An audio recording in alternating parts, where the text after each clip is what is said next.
చర్యాల మండల కేంద్రంలోని సిపిఐ ఆధ్వర్యంలో భువనగిరి కాంగ్రెస్ పార్టీ ఎంపీ అభ్యర్థి చామల కిరణ్ కుమార్ రెడ్డిని గెలిపించాలని కోరుతూ ప్రచారాన్ని నిర్వహించారు. ఈ సందర్భంగా ఆయన మాట్లాడుతూ ప్రధాని నరేంద్ర మోదీ బీజేపీ 10 సంవత్సరాల పాలనలో రైతులకు వ్యతిరేకంగా నల్ల చట్టాలు తీసుకొచ్చిన రైతాంగానికి తీవ్ర అన్యాయం చేసిందని, కార్మికులు పోరాడి సాధించుకున్న 44 కార్మిక చట్టాలను 4 కోడులుగా విభజించి బడా పెట్టుబడిదారులకు అనుకూలంగా చట్టాలను మలిచి కార్మికులకు ద్రోహం చేసిందన్నారు. నల్లధనాన్ని వెలికితీసి ప్రతి ఒక్కరి అకౌంట్లో 15 లక్షలు జమ చేస్తామని చెప్పి అకౌంట్లు తీయించి నల్లధనాన్ని వెలికి తీయడంలో పూర్తిగా వైఫల్యమైందన్నారు. రాష్ట్రాలకు రావాల్సిన నిధులను ఇవ్వకుండా, విభజన హామీలు నెరవేర్చకుండా బయ్యారం ఉక్కు పరిశ్రమ, కాజీపేట రైల్వే కోచ్ ఫ్యాక్టరీ నెలకొల్పడంలో పూర్తిగా విఫలమైందని విమర్శించారు. ఎల్ఐసి, బ్యాంకింగ్, రైల్వే, విమానయానం, మైనింగ్, రక్షణ రంగాల వంటి ప్రభుత్వ రంగ సంస్థలను కార్పొరేట్ శక్తులకు కట్టబెట్టి ప్రైవేటీకరణ చేస్తుందని ఆందోళన వ్యక్తం చేశారు. పెట్రోల్, డీజిల్, వంట గ్యాస్, నిత్యావసర సరుకుల ధరను విపరీతంగా పెంచి పేదలపై మోయలేని భారాన్ని మోపిందన్నారు. లౌకిక భారతదేశంలో కులాల మధ్య, మతాల మధ్య సిచ్చు పెట్టి దేవుళ్లను రాజకీయాల్లోకి లాగి ఈరోజు మత రాజకీయాలకు పాల్పడుతున్నటువంటి దుర్మార్గమైనటువంటి పార్టీ బీజేపీ పార్టీ అని మన సందర్భంగా అర్థం చేసుకోవచ్చు. మరియు తెలంగాణ రాష్ట్రానికి ఇవ్వాల్సినటువంటి విభజన హామీలలో భాగంగా బయ్యారం ఉక్కు పరిశ్రమనైతేనేమి, మరియు కాజీపేట రైల్వే కోచ్ ఫ్యాక్టరీని అయితేనేమి ఏ ఒక్క హామీ కూడా నెరవేర్చకుండా ఇచ్చిన హామీలను పూర్తిగా తుంగలో తొక్కినటువంటి పార్టీ బీజేపీ పార్టీ. మత రాజకీయాలకు పాల్పడుతుంది, దేశాన్ని నమ్ముతుంది, మరియు కార్మికులకు వ్యతిరేకంగా 4 కోడులు తీసుకొచ్చింది, ప్రభుత్వ రంగ సంస్థల్ని కూడా అమ్మేసింది, మరియు కార్మికుల నోట్లో మట్టి కొట్టేటువంటి పరిస్థితి ఉంది. మరియు రైతులకు వ్యతిరేకంగా నల్ల చట్టాలు తీసుకొచ్చి రైతాంగాన్ని పూర్తిగా సంక్షోభంలోకి నెట్టివేసినటువంటి పార్టీ బీజేపీ పార్టీ.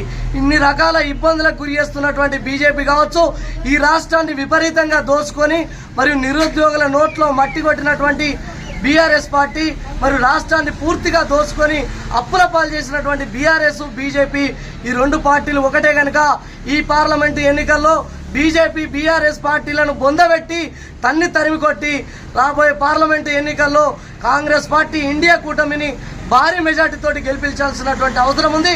మరియు ఈ భువనగిరి పార్లమెంటు సిపిఐ పార్టీ బలపరిచినటువంటి అభ్యర్థి చామల కిరణ్ కుమార్ రెడ్డి గారి చేతి గుర్తుకు ఓటు వేసి భారీ మెజార్టీతో గెలిపించి, మరియు కేంద్రంలో కూడా కాంగ్రెస్ పార్టీ అధికారంలోకి రాబోతుంది. రాష్ట్రంలో కూడా అధికారంలో ఉన్నటువంటి కాంగ్రెస్ పార్టీ ముఖ్యమంత్రి రేవంత్ రెడ్డి నేతృత్వంలో అధికారంలోకి వచ్చినటువంటి 100 రోజుల లోపట్నే అనేక సంక్షేమ పథకాలు ప్రవేశపెట్టి 6 గ్యారంటీలను కూడా అమలు చేస్తున్నటువంటి పరిస్థితి ఉంది. మరియు పేద, మధ్యతరగతి, సామాన్య ప్రజలకు ఉచిత విద్యుత్ కావాలని 200 యూనిట్లు ఈరోజు ఉచిత విద్యుత్తును అందించినటువంటి పరిస్థితి, అమలు చేసినటువంటి పరిస్థితి ఉంది.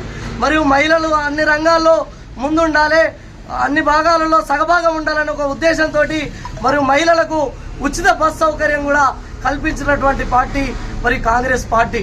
మరియు అనేక సంక్షేమ రుణమాఫీ కూడా ఈ నెల 15వ తారీఖున రుణమాఫీ చేస్తా అని కూడా ఎన్నికల కోడ్ లేకుంటే చేసేటోళ్ళు ఇప్పటి రుణమాఫీ కూడా చేస్తామని చెప్పినటువంటి పార్టీ కాంగ్రెస్ పార్టీ.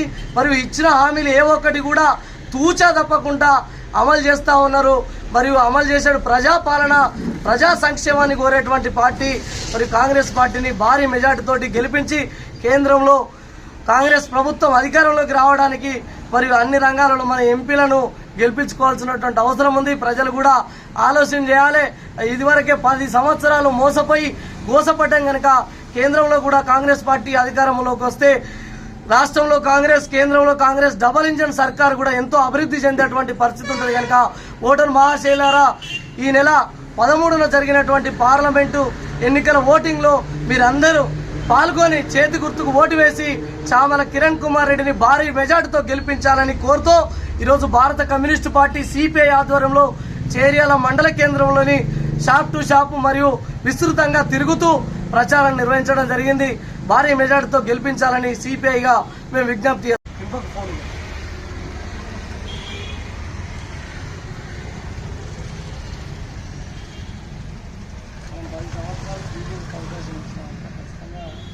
కాంగ్రెస్ అవకాశం నరేంద్ర మోడీ దేశాన్ని మొత్తం అమ్మేస్తాను, రైల్వేలు, విమానం, యువకులను వీటన్నింటిని అమ్మేస్తాను మోడీ. మళ్ళా పెట్రోల్, డీజిల్, వంట గ్యాస్ ధరలు విపరీతంగా పెంచింది. పప్పు, ఉప్పు, నూనె ప్యాకెట్ల ధరలు కూడా పెంచింది. జిఎస్టీ తీసుకొచ్చింది. ప్రతి వస్తువు మీద ట్యాక్స్ ఎత్తాను. ఆఖరికి పాల మీద కూడా ట్యాక్స్, పెరుగు మీద కూడా ట్యాక్స్, ప్రతి దాని మీద ట్యాక్స్ వేసి ఈరోజు సామాన్య ప్రజలు బతికేటువంటి పరిస్థితి లేదు. కాంగ్రెస్ ప్రభుత్వం అయితే అన్ని రకాల ప్రజలను అన్ని వర్గాలకు అండగా నిలబడుతుంది. అన్ని వర్గాల బాధలు కష్టాలు తెలిసినటువంటి పార్టీ కాంగ్రెస్ పార్టీ. కేంద్రంలో అధికారం వస్తే రాష్ట్రంలో ఇట్లా కాంగ్రెస్ ఉంది అధికారం, డబుల్ ఇంజన్ సర్కార్ అవుతుంది. కేంద్రంలో అదే రాష్ట్రంలో ఇదే కాబట్టి తొందరగా అభివృద్ధి పనులు అయితే మనకు మంచి జరుగుతుంది. పనులు బాగా అయితే మనకు ప్రజా సమస్యలన్నింటిలో పరిష్కారం అవుతాయి.